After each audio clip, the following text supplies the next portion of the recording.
It does seem like Biden is prioritizing the climate crisis, rightly so, right? There's a lot of challenges, but as you say, food is fundamental to all of those issues, and making those connections, I think, is imperative for our audience and for the policymakers. Is there anything that you're seeing that's coming out of the administration that's um, looking hopeful? For example, how can we talk about the climate crisis and not talk about the role of agriculture?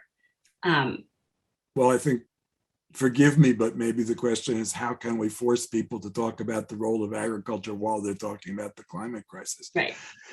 Because the number we use, the number I use, and I think it's pretty accurate. There's no strict accuracy in this, but that a third of greenhouse gas is generated by agriculture and related industries. So it's obviously a big factor in climate change. And yet few people talk about how can we change agriculture. We hear a lot about the impact of agriculture, the impact of climate change on agriculture. Less frequently discussed is the impact of agriculture on climate change. We hear about the burning of the rainforests, but we don't hear about misuse of soil. We don't hear about loss of topsoil. We don't hear about the resource use in agriculture. We don't hear about so much about the greenhouse gas generation of industrially produced animals.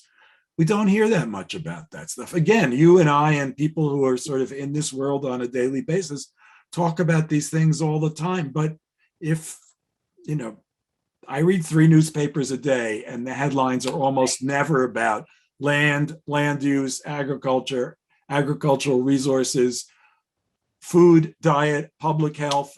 These are crying issues. Yeah. And I will raise the public health thing now because it is so important in an era where people see what happens when there's a crisis. When we really saw that our government could respond to a crisis, it's still true that more people died of diet-related chronic disease in 2020 than of COVID, and more people will die in 2021 from diet-related chronic disease. And way more people will die in 2022, presumably, as more and more people get vaccinated and so on.